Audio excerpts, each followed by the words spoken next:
Hey,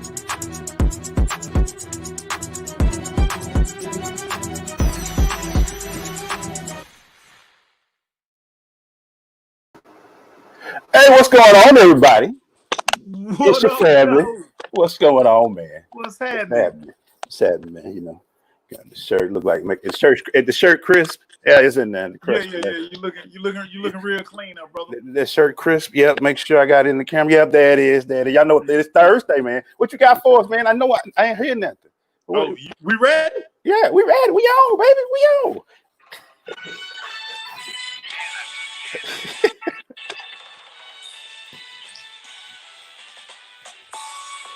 Woo, man. You know it's that time.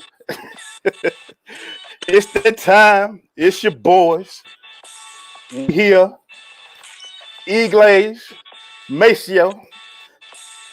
Hey, you see he got that number 2 taller than that number 1 in the background. That makes you heard. What's happening, Herd? Hey, man, what's good, my dude? What's good?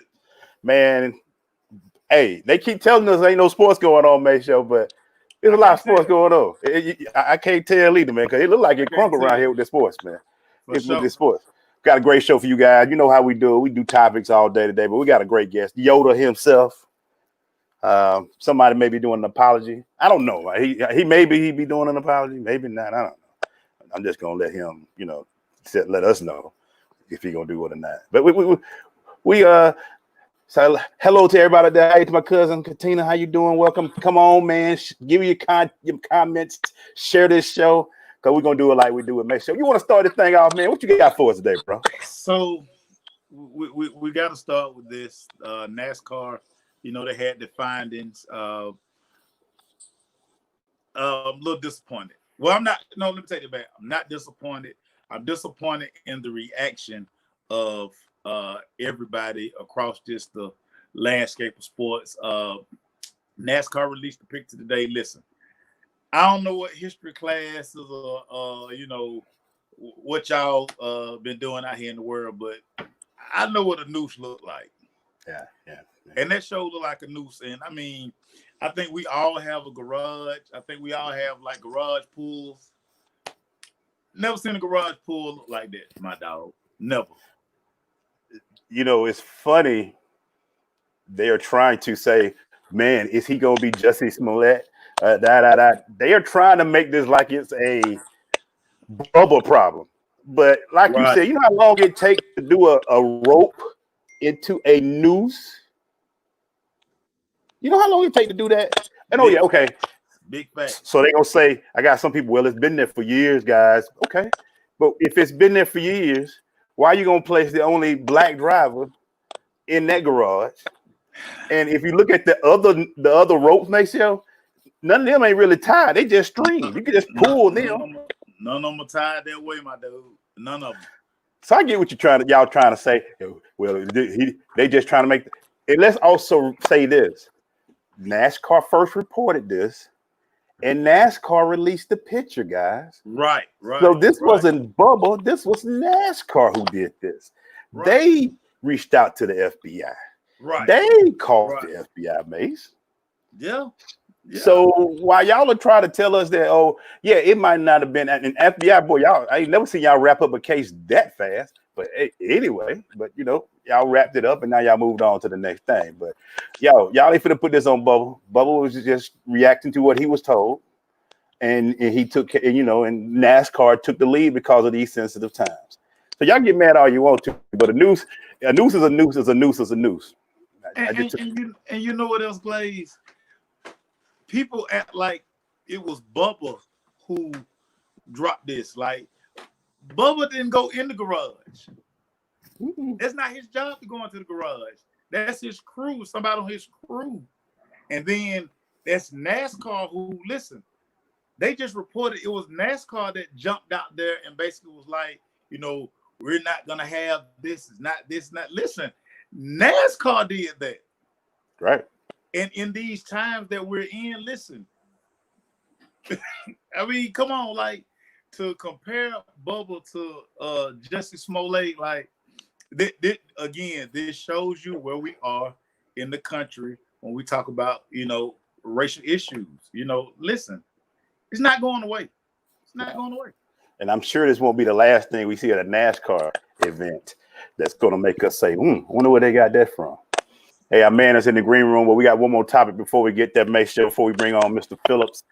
The NFL has decided there will be no NFL Hall of Fame game this year. We are seeing, because look, y'all still ain't wearing no mask out there. I don't know what's wrong with y'all. I wear a mask wherever I go. I don't trust none of y'all. I don't trust none of y'all. Y'all cough too much and y'all sneezing too much out there. I take a mask wherever I go because I don't trust none of y'all. What's your thoughts on the May show? Was your Cowboys versus was it the Cowboys and Steelers this year in the Hall of Fame? So, not surprised by this. One of the contingency plans the NFL do have in place. On the table, they're looking to cut the preseason from 4 games to 2 games. Right. So that's on the table. And they have the flexibility in the schedule to take the first 4 games of the season and move them to the back end of the schedule. And they also have the flexibility to play with the entire month of February. Listen, they have enough clout and they have a plan in place to where the Super Bowl could be played in March. So I don't want everybody to panic when you see, cancellations, when you see this is being moved. They've already factored all of this stuff in, everybody. So, I mean, relax. Yeah, like you said, man, I think we've kind of seen that flexibility because during that time, baseball will just be starting back up. NBA won't be in the playoffs yet. So they still have all February and March to play with. And it's the NFL. So they need to make sure that they have some type of control over this virus and not let it get crazy and make sure that people who aren't – this summer's going to be crazy, make sure. I think we're going to see more cases, more craziness. Mm-hmm. So it's going to be – they're going to have to watch it very carefully to make sure because – like I said, NFL is in football in general. It's just one of those sports where you can't play in a bubble. You can't bring everybody to Orlando and play on one field. Right. That ain't gonna work. Right. So it's one of those things. And we got to understand too, Blaze. I think everybody's kind of when you hear that someone tested positive, a lot of these guys, listen, more people are being tested. Guys are going to test positive. The NFL, NBA, MLB, all these guys, they're trusting the data that they're getting from experts. So it's not somebody's cousin who's sitting over here saying that, he good. They have spent crazy amounts of money to ensure that these guys are going to be safe. Now, what they're going to have to do is get these guys to understand, listen, once we get to training camp and once we get to the season, you guys can't be all out willy-nilly because if you get test positive, listen, you're going to miss 2 weeks, maybe 3. And you're going to have to get retested to get back in. So I think as we get closer to the season, guys are going to understand because, listen, everybody wants to play. Like, don't think these guys don't want to play. I saw somebody was, Erica tagged me about Malcolm Jenkins saying that he don't feel 100% safe. Well, Malcolm, so if you decide not to play, are you going to give New Orleans back the $2.5 million signing bonus that they gave you? You work out every day. If you're not comfortable, what you work for, and you work out in a groove. Yeah, you're right. And another thing, Maysel, you just brought up these are superior athletes. But the one thing these NFL athletes and athletes in general I worry about is they like to have house parties. They like to have people around them. So if they do catch it, you got to make sure you ain't going around giving it to other people who might not be superior athletes, who might not be big timers. No doubt. So it's a lot of education, a lot of things that people got to worry about, man. It should be very interesting. And like you said, man, they have people telling them what's going on. And as it grows, nobody knows, man. Nobody knows. More testing now. So the numbers are going to grow. People are going to get more out there. And this is people aren't doing what they could be doing to protect themselves anyway around this country. Because like I say, when I go into a store, I'm like, man, ain't nobody got no mask on up in here. What are y'all doing? Ain't nobody got no mask on. If you look at like a lot of the ATL hot spots on the weekend, like down on Edgewood. I mean, it looked like baby freak meat. And like you say, nobody has a mask on. Once COVID kind of got off the front page, it's not being the top story. The governors, a lot of the governors are like, they're easing restrictions. People just kind of feel like, because I mean, that's kind of mindset that a lot of people have.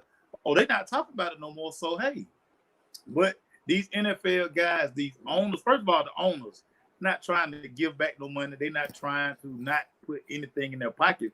And I think at some point, like you just said, the players are going to understand, listen, the more they hear that, hey, we might have had no season, listen, these guys going to lock it down because they want to play.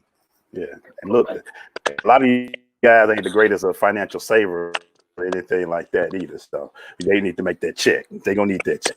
Hey, Maceo, go ahead and introduce our guy, man, and so he can bring him on, man. Let's bring on the master himself. Go ahead, bro. Coming to the microphone, Mr. Talk Soon, Yoda. He's the owner of Sports Talk 2319. And this guy, listen, let me go on and get an apology now. Because he was on our show before he got the blue check, before he was out. Wait till he come on there. I ain't brought him up yet. You ain't gonna do that. Wait till he come on. Yeah, I ain't brought him up yet. Yeah, I got to slide it in there. You try to slide that in. Let that man, get that man his introduction so we can bring him in. Rashad Phillips to the microphone. Bring him on in. What's up, sir? What's up, fellas? How y'all doing? Yoda. Good. Yeah. All right. Okay. Now, Maceo, go ahead. Go ahead. Now, give him the apology. So, 2 years ago, when Trey Young was getting ready to be drafted, before Yoda got the blue check and before he blew up on the end of the world, he was down with the crush, everybody. And he told me and this young fella got into an argument, and I was like, man, you crazy we taking Trey Young. He said, Maceo, pay attention and we'll talk soon. And he was right, man. Rashad, you was right, man. You were right. You were right. Rashad, that's big for him, man. That's big for him, man.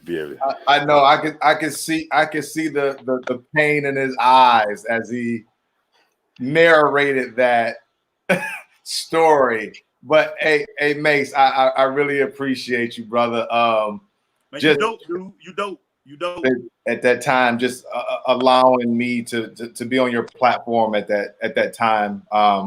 It was really kind of my ascent to the media world in regards to covering prospects, and it really meant a lot for you to allow me to come on your platform and actually show my talent and explain my case. So I wanted to. I don't need an apology, bro. We good. I just appreciate. Yeah, we good. But I had to do it, man. Because listen, I have to look at Trey. Trey look at me sideways every now and then, like, yeah, what you saying, Maceo? So yeah, that's the word. To cover him, and he look at me like, so what? So Jaron Jackson, huh? That's who you want? Boy, would that been a game change in Atlanta? Wow, boy.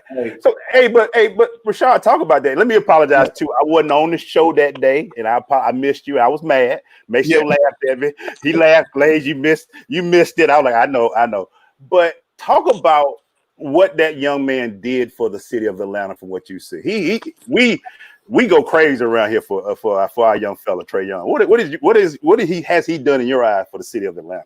I just think that he's breathed new life into the city. He's given you guys an identity from a basketball standpoint, something to be proud of, and something to look forward to in the near future. Just with his overall magnetism, just what he brings, not just for basketball but off the court as well. We've watched him go out into the community. And stand with his people, with all the social injustices that are going on, within the country. Trey comes from a very strong family. His father, Ray Young, his mom, Candace, just a well-rounded young man. And that's one of the reasons why I was so high on this kid coming out of college and knew that Atlanta would be the right destination for a kid like Trey Young. And I'm happy to see that The city has embraced him with open arms, and he will continue to deliver at the highest level on and off the court. Rashad, I want to just go back a little bit, because for people who don't know your background, you got buckets. Yeah, you got to see highlights of this guy.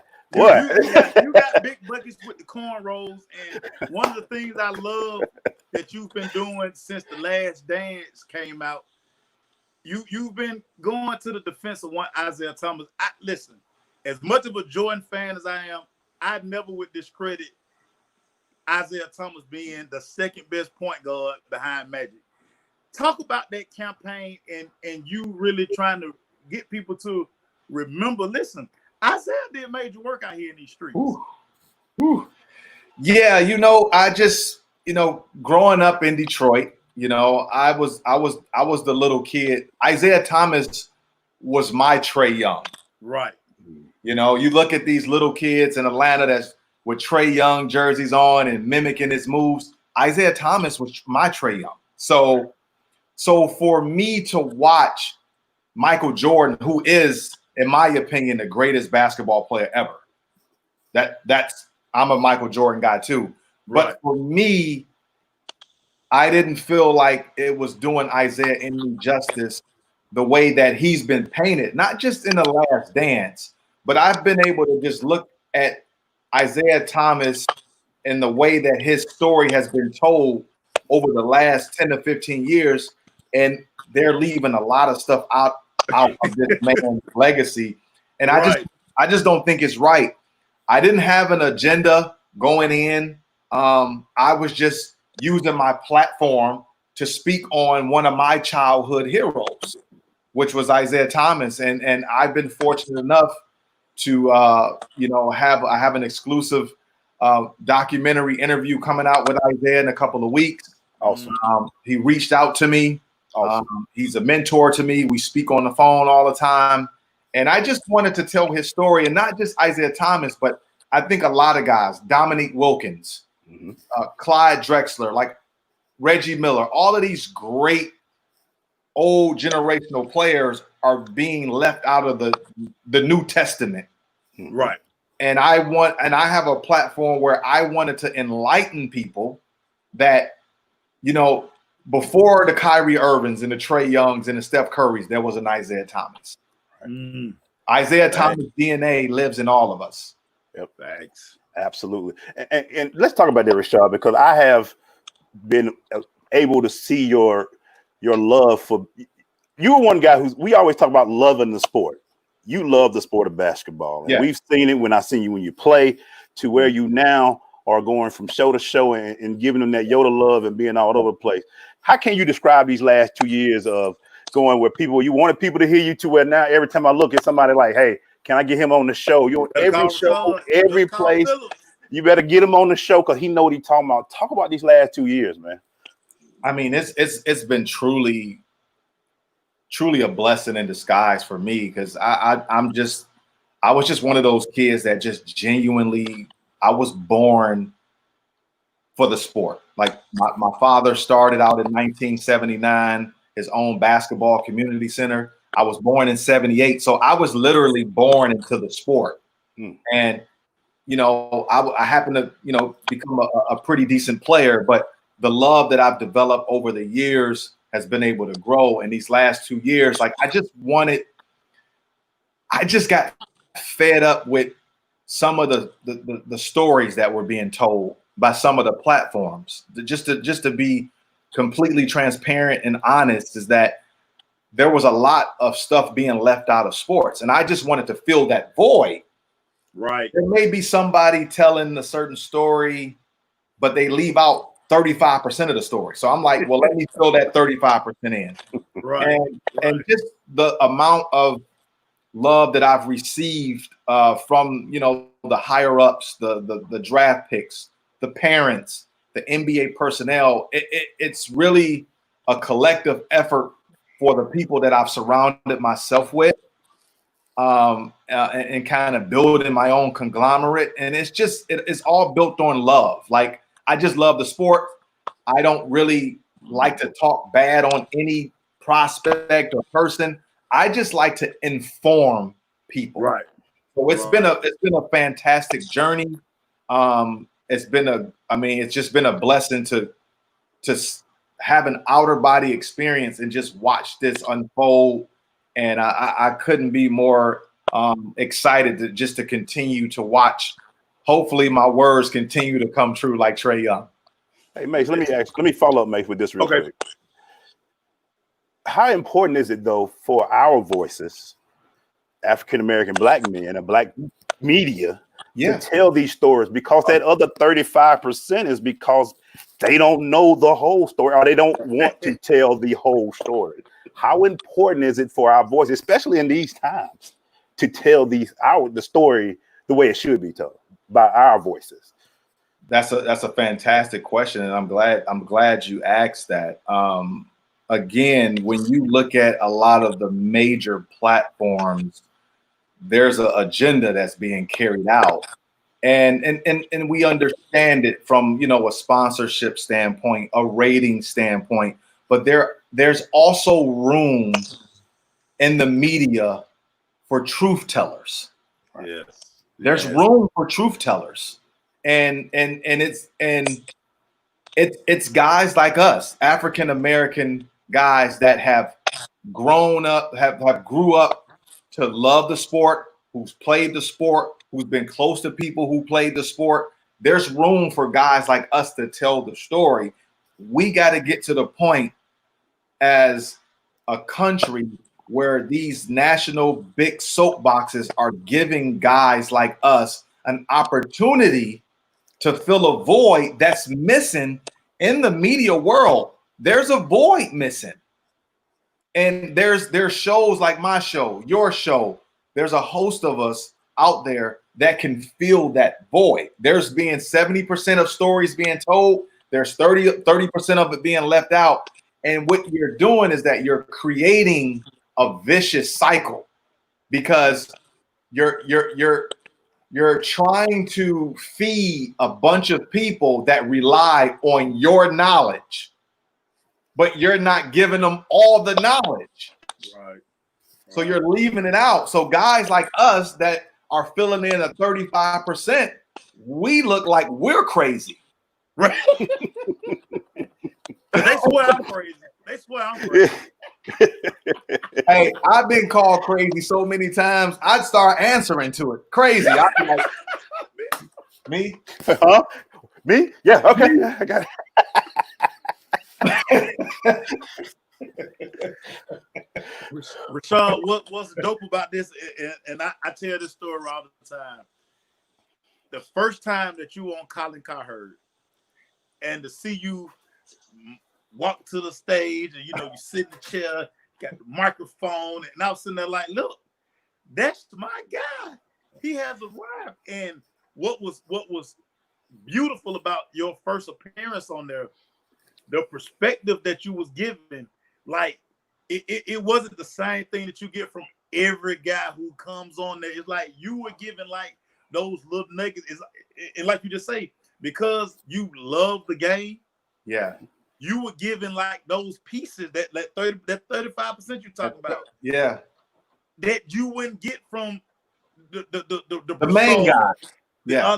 They're gonna say the same thing. And like you were just saying, every show is like these guys do like 4 shows, they say the same thing on every show. It was just a breath of fresh air. And every time they bring you in, you hit them with that. I love it, man. I love it. I appreciate that, and again, Colin Cowherd to me is my favorite. Colin is my favorite. Back on, y'all. We got Rashad Phillips. Can you hear? You good, right, Mace? Yeah. Yep. Okay. Yeah, if I move close to you so you can see me. It might be me.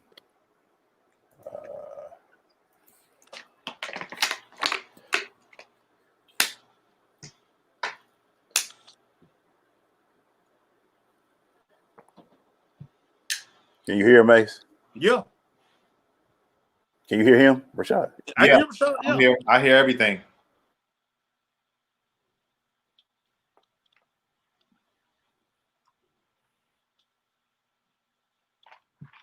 The beauty of technology. Yeah. The beauty of technology. You gotta love it. Yeah, it's me. But yeah, it was me. Okay. It was me. My bad, y'all. Okay. I did pay the bill, y'all. I paid my bill, so it might be. So, I'm sorry, Rashad. I'm sorry to interrupt, man. Keep going, man.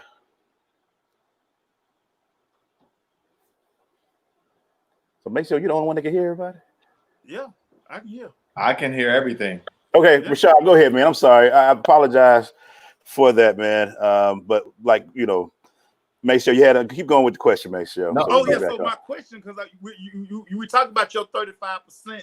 Yes. And we're not gonna get this nowhere. So I'm gonna ask you, what is it about LaMelo Ball that makes him possibly the number 1 overall pick?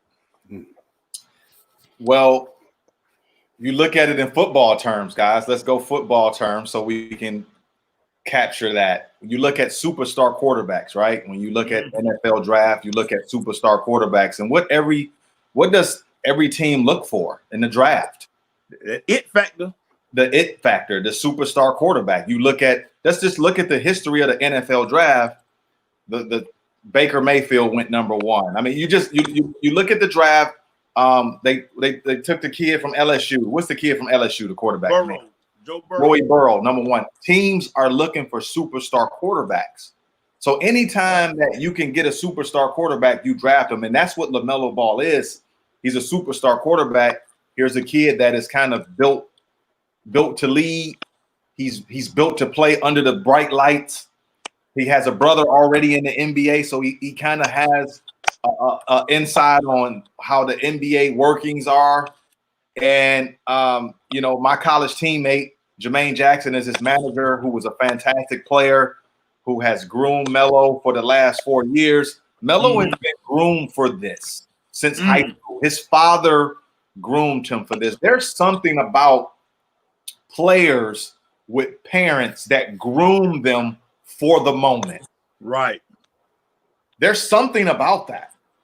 Like when your parent groom you for that moment and that moment arrives, you can't look the other way with that. Without a doubt. You can. So again, like Trey Young, Trey's father, Ray, groomed him to be a great point guard. LeVar Ball groomed Melo to be this. And here we are. So you just can't pass up on dynamic 6'6" superstar quarterbacks. You're not going to see a team pass on Trevor Lawrence next year. Right. No. It's not going to happen. No, not at all. It's not going to happen. Not at all. Not at all. So because we can only, I hate to gauge him against his brother, but what do you see as far as differences between him and his brother? I mean, I swear he went from one summer, he was 6'1" to 6'6". Yeah. So now he's long, he got that. And I think being under that spotlight earlier, like you said, makes it a little different from Melo, because now he's going to be like, I've seen all this. I've been here. So what is different about him and his brother? Well, the difference is that he's been able to learn from his older brother. Like there's a benefit to being a big brother. There's a benefit to being a little brother. Yes, indeed. And I think LaMelo has benefited from being a little brother, about watching how his brother moves, the mistakes, how to operate, how to answer questions in interviews. I think Melo has been able to see all of that and then adjust to that. Now, from the basketball standpoint, he's just a different player than his brother. He's more offensively equipped. Yeah. He's more of a scorer. He takes more chances. He's more flashy. So all of those characteristics is what sells tickets. LaMelo is box office. Right. Lonzo is good, but he's not box office. There's a difference between selling tickets and just being good. LaMelo is going to sell tickets. He's going to sell jerseys. And people are going to be excited for his arrival. That's why you don't pass on LaMelo Ball. Wow. I feel it. Dang. Respect that. That's a huge difference. That's Selling a huge jerseys and and helping out a team and selling jerseys is two different things, man. It's two different things. It's box office, baby. Box office. Hey, one dude can get the popcorn popping, and the other one just can help your team. Like, if I'm a businessman, I need butts in the seats. I need some popcorn makers. I need popcorn makers. Yeah. What you got, Ace, man? So, a kid from the local area who was near and dear to my heart, the ATL, Anthony Edwards. 1 year. Hold up. Jared Stevens, don't bring up Jello. Let him go. Don't even talk about the brother. The middle brother. Jared loved Jello Ball for some reason. I don't know why. Keep going, Mason. I'm sorry. Keep going with your question, Mason. No, I'm sorry. But what do you see in Anthony Edwards? How do you see his game transitioning to the NBA? Anthony is fantastic. He's an offensive juggernaut. Here's a kid that can score in bunches. He's an extremely tough kid, a volume scorer, and he's just one of those prospects that was built to put the ball in the basket. And I'm gonna go. He reminds me a lot, and I'm gonna have people do some research on y'all show because I like to bring my old school players in here. He reminds me a lot of Mitch Richmond. Ooh. So a lot of people, hey, Mitch Richmond was tough, wasn't he? Mitch was a bad boy. He was the M and TMC, baby. He ran TMC. Yeah. Hey, Mitch Richmond was tough. A lot of people don't know who that is. Yeah, he was tough. Anthony Edwards reminds me of Mitch Richmond. That's a great boy. Yoda. That's a comparison right there. Well, yeah, go do y'all research. Go research Mitch Richmond. You're gonna see some. some. Now that you say that, body type, thick. Yeah. Wow, thick that's a good one. Got some quick twitch. He's a better athlete than Mitch, but kind of the same type of player. Well, he was a football player. Ant-Man was a football player. Yeah, so was gonna play football. Yeah. So I offensively, I really love Anthony Edwards. Like I do. I like that he puts the ball in the basket. And in the NBA, if you can put the ball in the basket, then that's half the battle for sure. Great question from one of our people listening, Jairus Middlebrooks. How would you rank the top three between? I'm with him, the kid from Memphis, Edwards, Wiseman, and Ball. Those three. Where would you rank those three? LaMelo would be number one because of the position he plays. Okay. It's hard to put somebody in front of a quarterback because they touch the ball every play. A point guard touches the ball every play. Right. Opposed to Edwards, who plays off the ball, and Wiseman, that's a big. So they need other people to get them the ball, where LaMelo is going to touch the ball 95% of the time. So I put LaMelo first because the climate of the NBA is point guard dominated, is ball dominated, and LaMelo is the best at that. So I would go LaMelo 1, Anthony 2, Wiseman 3. So real quick, out of those three, if Golden State was to get the first pick, which one of those guys would fit Golden State to put them right back in the mix? You take Wiseman. Okay. You take Wiseman. You got to be smart. You can't get cute in the draft. Right. Don't get cute. A lot of teams try to get cute, right? We've seen this. Like you want to get cute and try to. We're gonna take LaMelo and we're gonna, Anthony. That's that you're trying to be cute, right? Like, take the 7'1" kid, okay. Pair him with Steph Curry, Klay Thompson, Andrew Wiggins. Like you already got your perimeter loaded. Right. You don't need LaMelo. You don't need Anthony. You getting cute. Yeah. Get the big fella. Get you a big one. Get you a big one, and let him average 13 and 8, and playoff Curry them for the next 5 years. Golden State will win a championship. I guarantee Golden State wins the championship in the next 3 years if they draft the big fella, because that's what they need. They need a hybrid big. They don't have any bigs. Looney is always hurt. They really can't find healthy bigs. So you draft for need there. Would that be those three? Are those your top three, or do you have anybody else, or who else would be possibly another two player that we should look for that could be possibly in that top three? I love RJ Hampton. I think he's fantastic. He was LaMelo's nemesis overseas in Australia. RJ Hampton reminds me a lot of Russell Westbrook when Russell Westbrook came out of UCLA. 6'5", extremely athletic, can run quick. Now, I'm not saying he's going to be Russell Westbrook. I think but he reminds me, he's kind of that same archetype. So I like RJ Hampton a lot. I think Jamias Ramsey is really good out of Texas Tech. He's another kid that can really slip through the cracks, but really be a contributor.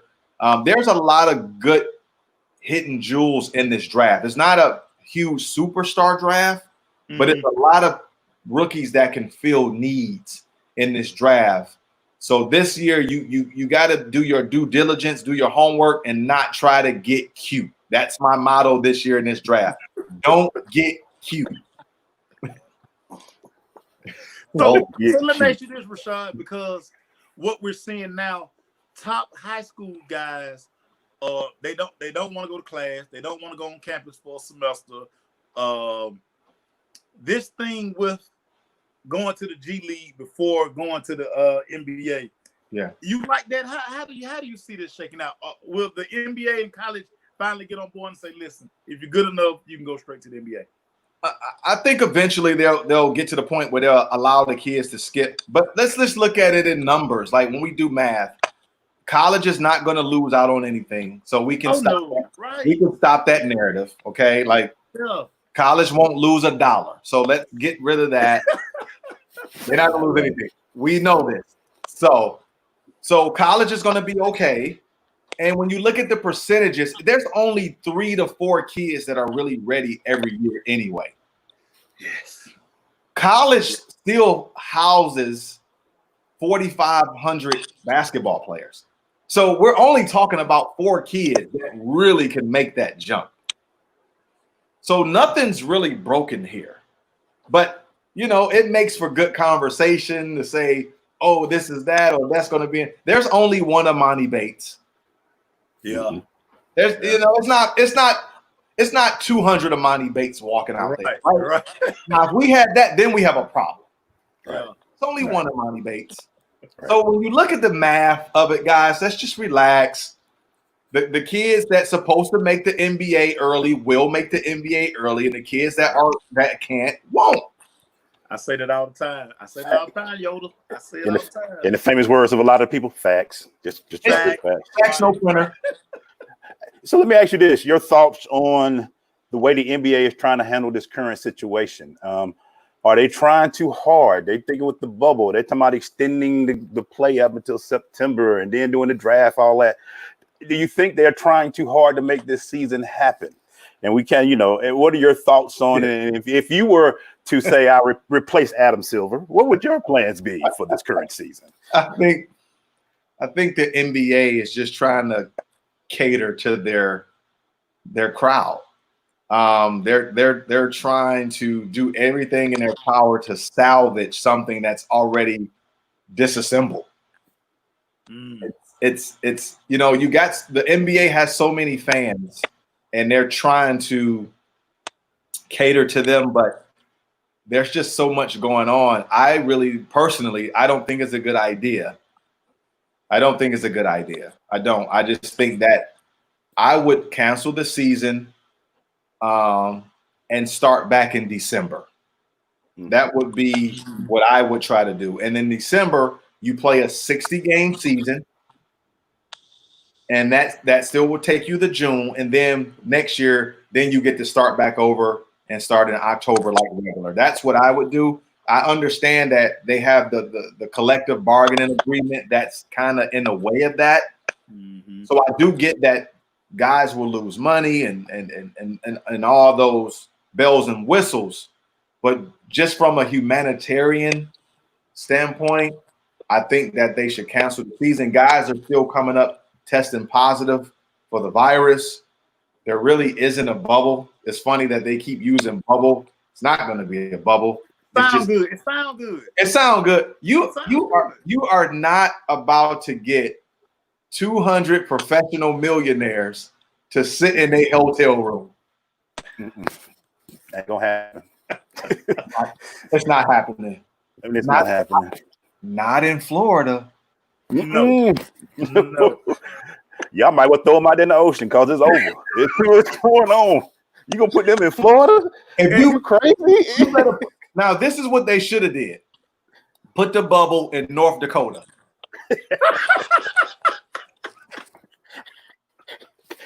You put them in Florida. It's over.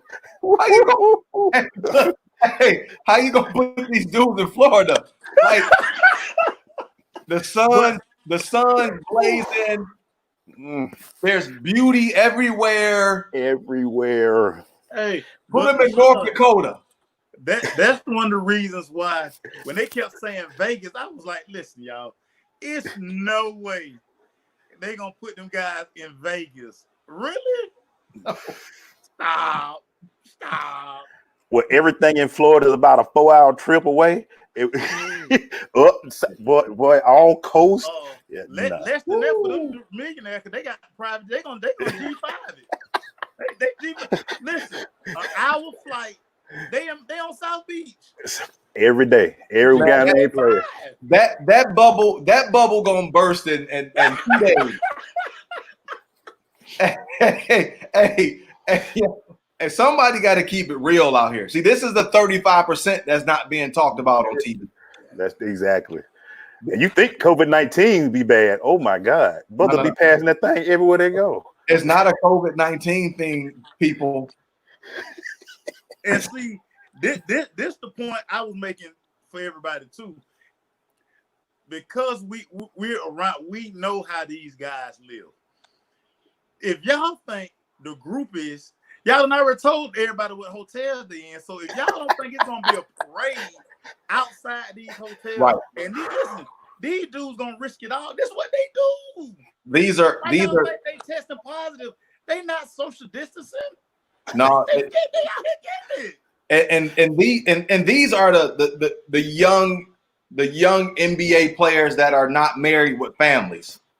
You can't put them in a bubble in Florida.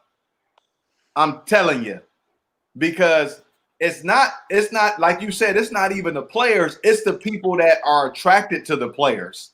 You're gonna have to keep them out of the bubble, which is gonna be pretty much impossible to do. So good luck. You can stick that Pelicans team down there if you want to with all them young players. It'll be over down there. That young Pelicans team. Hey man, Rashad, talk to us about 2319, man, and what you got going on with that, brother. Tell us about it and let the people know, man. Yeah, so I have my own show, Sports Talk 2319. It's a platform that I've created. I named it 2319 because that's how many points I scored in college, 2,319 points. It's a numerical representation of overcoming adversity. So I kind of created that to kind of shed a light on the voiceless, to give the platform to players that don't get enough of the microphone. And also I use this platform to do prospect evaluation. I have my own show with my co-host Kendrick Perkins called No Agenda that we love as well. And I got some more stuff coming down the pipe later. I got some more stuff I'm working on. And I'm excited to be here, guys. I really appreciate you guys having me. I could be reached on Twitter, RP3Natural, Instagram, Rashad Phillips 2319. So thanks again for having me. That's my dude right there, man. That's my dude. Hey, make sure you got anything else before we let this man go, because he about to get us in trouble with this bubble. He about to get us in bubble trouble around here. Listen, I'm proud of him, man. I think when he does his breakdowns, if people have ESPN Plus and Kobe does that detail, dude, outside of what Kobe does, the way you break stuff down, dude, hey man, that's why I rock with you, man. And like I say, I just appreciate you always. When I reach out to you, you bam, what you need, bro. Yeah, do it. Yeah, hey, man. I always appreciate that with you about the man. I love it, man. Yeah, same here, Maestro. I appreciate it. And when I'm in Atlanta, let's chop it up. Oh, no doubt. Yes, sir. Yeah. Let's once we get this, let's try to do lunch or something. When I'm always in Atlanta with Trey, so I'll definitely look y'all up and we can sit down and chop it up. Let's do it, brother. Hey man, real quick. I didn't, Perk man, he be on it, don't he? Perk different view, baby. Perk something else, man. So you got to be Yoda to be able to do that and handle Perk, man. That's something else, bro. Perk different, baby. Hey, Perk, my brother, man. I talk to Perk every single day on the phone. We talk every day on the phone, and Perk a real one, man. Perk a real. He just unfiltered. Yeah. It's just who he is, and I love him to death. And you know what? He's so intelligent. He's smarter than what people even know. Like he's really intelligent, and people are going to start to see how truly special Perk really is. The more TV time that he gets, he's going to show more and more how intelligent he is. So man, like he's just a pleasure to work with, and man, he's a brother of mine, and he's I consider him family. And he's one of the real ones. He's one of the real ones. Without a doubt. Well, you family to us too, Yoda. I always call you Yoda. Thank you, man, for being on. We appreciate this, man. This was a real treat. So appreciate it. Talk soon, brother. Talk soon, baby. Yes, sir. Thank you. Talk soon. The great Rashad Phillips, everybody. That was awesome. Man. Perk, man. Yeah, Perk do have a son that's gonna be 7 foot. You see how big his boy is? Yeah, man. Yeah. DNA. He's gonna be a big boy. DNA real. Yeah, it's something. DNA real. Hey man, thank you to Yoda, man, Rashad Phillips for coming on, man. That was awesome. Had me laughing talking about Melo and all that. I don't like the way they do this right now. But anyway, I gotta work on some of the technical stuff, man. Gotta work on that. But hey, man, so let's continue with the whole basketball thing, man. I think he bring up something that was really important, man. I'm a little concerned. NBA is different than everything, Like WNBA, they're gonna be doing their thing in the bubble down there and getting their thing together. But the WNBA, you talk about 5 to 6 figures worth 7 to 8 figures with the NBA, and like we said, people have people. Do you know how that place is going to be? I totally agree with you. I bought into what you said a long time ago. I think it may be best to hold off. And I know. Go ahead and elaborate more about what you were talking about, man, with that. So, I mean, like I say, listen, these guys hadn't played since March. So we've had April, May, June, and now you're talking about bringing them back in July. Even though these are professional athletes, these are fine. Like now, this like having that Ferrari in your garage for months, and then when you go crank it up that day, and you just mash the gas, you go trying to go 200 off the rip. Right.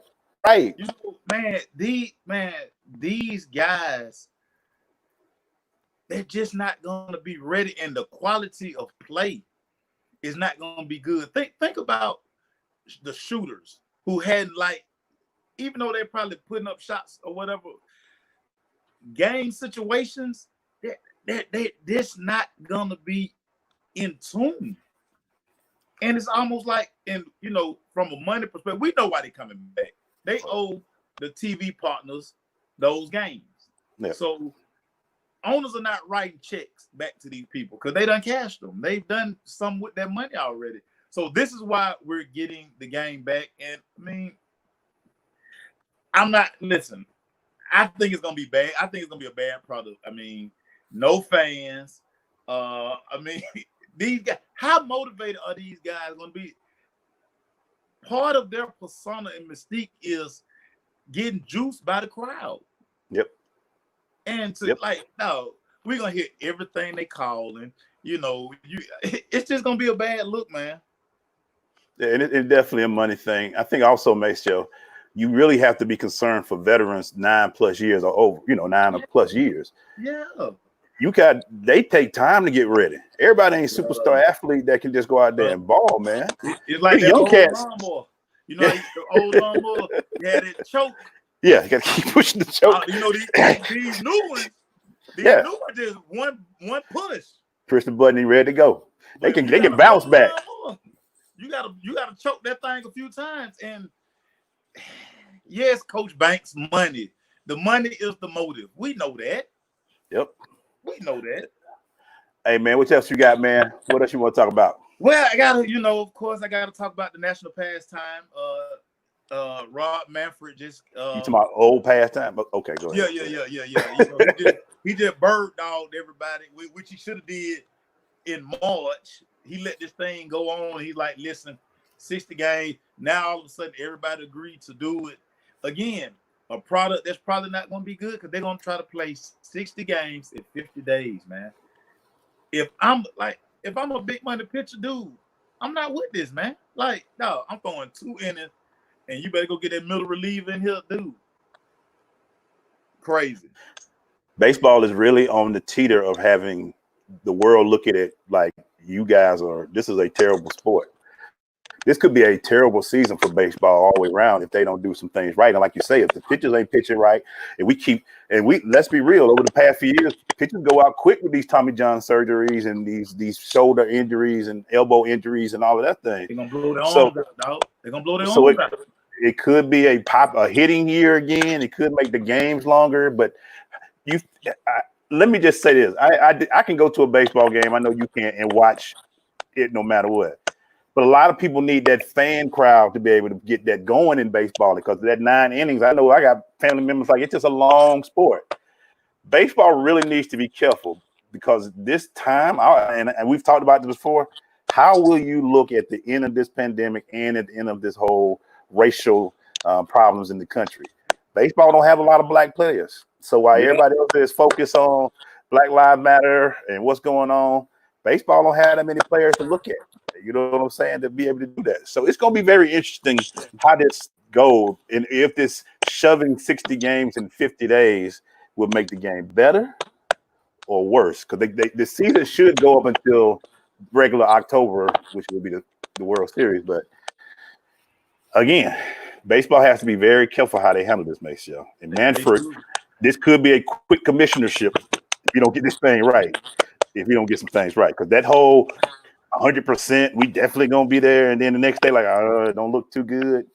He ain't too sure about himself out here. All right, this is gonna be part of his legacy. It's one of the things that you talked about last week when we kind of talked about Goodell. What side of history do you want to be on when all is said and done? Like, say, listen, I continue to say this: the documentary on 2020 is gonna be off the hook. Yo, man, this is gonna be man. And we need Samuel Jackson for all of it, dog. Yeah, it's going to be, 2020 will always be the year that started off. We should have known something wrong when the whole COVID thing went down. We were like, something ain't right with this year already. And it just went that. Look, and I tell everybody, we ain't even gotten into the elections. Yeah. The second half is going to be just as crazy. Bruh, I blame all of y'all who did that broom challenge and kept talking about the gravitational pull of the earth. Man, y'all opened up a portal that got us all messed up, dog. Yeah, when I didn't do it, man. I was scared. I didn't like the way broom just standing up. I ain't with it. And plus, my broom was a little older too. It wouldn't do it. It was like, man, my bristles too bad. My broom was too bad to do that. So, let me finish with this, dog. Let me ask you this: your thoughts on I'm sorry, it slipped my mind. Football, where we're headed. We keep hearing colleges and COVID-19. Even from a high school perspective, I don't know about you, but the way the high schools are now, I got a letter from my area up here where you can elect to either go into school or stay home and do school. Yeah. Football, I've always said, is that sport, Maceo. Yeah. Football's going to be tough to judge because Americans as a whole have been very selfish and people are going to get sick. I know Coach Banks, Georgia going to play football, but your thoughts on it, man, because I think we have football, but I don't know what it's going to look like, man. I don't really know what it's going to look like. This is what it's going to look like, Glaze. So NFL and Power 5, again, schools, NFL got money. Power 5 schools got money. If you go pull up any Power 5 school Twitter or just go to their websites or whatever, some of the technology that they have in place now for all of the COVID protocols and procedures, Auburn showed off a sanitation machine. Yeah, I saw that. Balls. Pretty much every school has basically set aside $3 to $4 million just for testing. Where the concern is going to come in when we start talking about FCS schools, when we talk about HBCUs, high school, where are the funds going to come from in the event, somebody gets sick and again, we have to get out of our minds that nobody's going to test. Everybody's going to test negative. We just have to get that out of our system because it's so much stuff going on. And like, I'm sitting here thinking about like everybody who's gone down to protest. I love what they're doing, but everybody is, you're close and we know how this virus spreads. Everybody not down there washing their hands every 5 minutes. They talked about how hand sanitizer don't really work for this. So the financial part of it is what's going to put the strain on the athletic piece. And like I say, Power 5 NFL, listen, they're going to go on because they have the means to do it. But the financially strapped, that's where it's going to get interesting, dude. And I am concerned because like I said before, a lot of these players, especially in high schools at the lower level, go home to parents who are elderly, who don't have insurance, who don't have the health care to be able to fight this stuff. So yeah, they go out there and play, but if somebody comes on and give it to them, they're taking it back to their grandma or their dad or mom who might have diabetes or have some type of thing, who can't have the insurance to fight this. Right. And it could make it a problem. Like I said, football is going to be played. And I hope so. Even my coaches, and I'm more nervous also for those coaches who coach are a little bit overweight. We always had the big coach. Right. We had the older coaches who might pick up something. There are some healthy coaches, but there's some coaches that ain't been taking care of their health as well that may not bounce back. The younger ones will bounce back. These older ones won't bounce back as fast. So football is going to be interesting. It will be played. It's going to be played. It's going to be played. I'm a little concerned that are we equipped to handle those who will get sick, those who will probably could be in a bad position if this thing hits them. Yeah, and we saw what the NFL is now saying. They're basically going to take like the 100 sections, like the lower levels, and they're going to wrap it, basically use it for advertising, kind of like how Georgia State got those upper levels covered. So they're going to say, listen, it's always about the money. Money. They're going to cover those things, and they're going to allow businesses to advertise on these covered seats. Yeah. So listen, always follow. If the crush don't tell you nothing else, always follow the money. And every time. It's crazy. College coach, a college coach in this area, I'm not gonna call his name, but in the state of Georgia, who coaches at a Power 5 school, he kept looking around because they monitoring the kids' Twitters and everything. They like every time they look up, their athletes are training in groups. Yeah. Big groups. Yeah.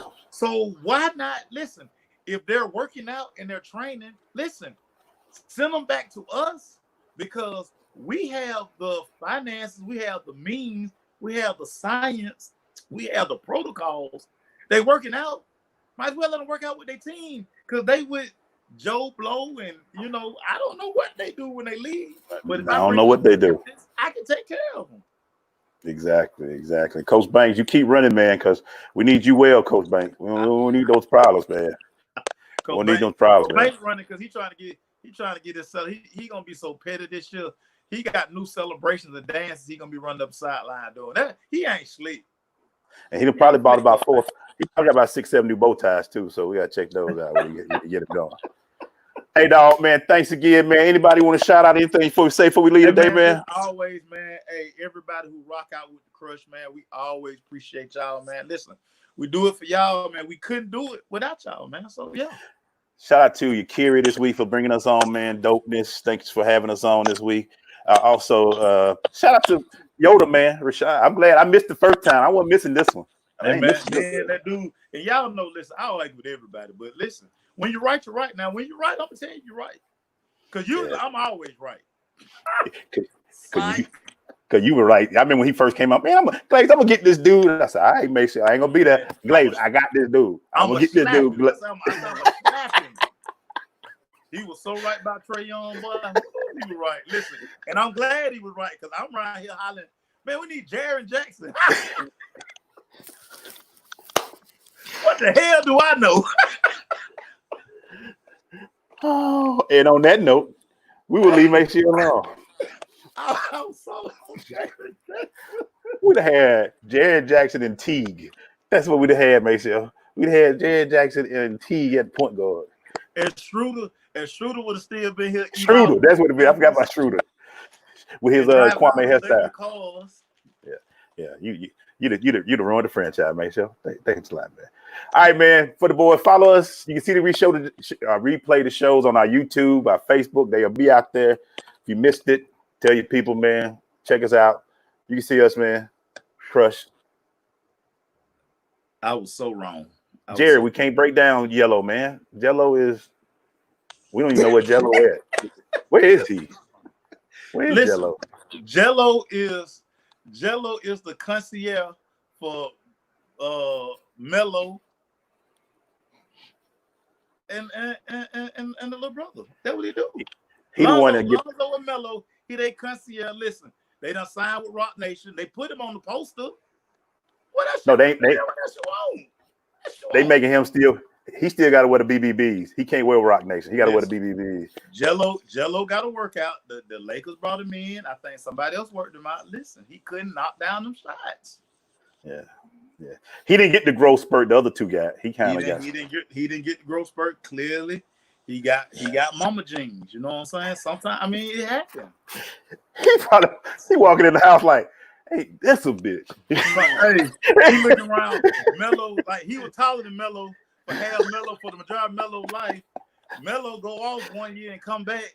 Now he's 6'6". He probably look at his mom every day like, Tina, really, Tina? That what we doing, Tina? That what we doing? How? They probably go to the grocery store. Everybody getting stuff out of the top shelf except him. Hey, you can't get. You gonna get some of them Jello? Jello, you want something? No, we got you, Jello. Jello, we got you. We gonna get it for you, dog. Jared Thomas, LeVar say he the best of the three. Bust stop. We got that film on you. Jonathan Davis, our boy down in Polk County. Thank you, Jonathan. We appreciate you, man. Jonathan be on the grill. Jonathan, I got this Traeger. I don't know if my Traeger can mess with that thing you got down there. You look like you can bend it under that thing up or whatever. But yeah, man. Listen, man, we rock with y'all, man. We appreciate y'all for real. Thank y'all, man. You know where we'll be at. We'll be back here next week. Pre-4th of July. This is July 2nd. We're gonna do it. We don't know who's gonna be the guest. We got to sneak another show in, dog. Yeah, we do. We gotta give y'all a two for next week. Somebody told me, I'm gonna send you the message somebody sent me. But yeah, they were like, y'all tripping, man. What happened to Monday, Tuesday, Wednesday? Yeah, man. We old, man. Look, we coming back. I gotta figure out. You see, I lost connection today. I'm coming back just to give you my love. On that note, y'all, we'll see y'all later. Peace.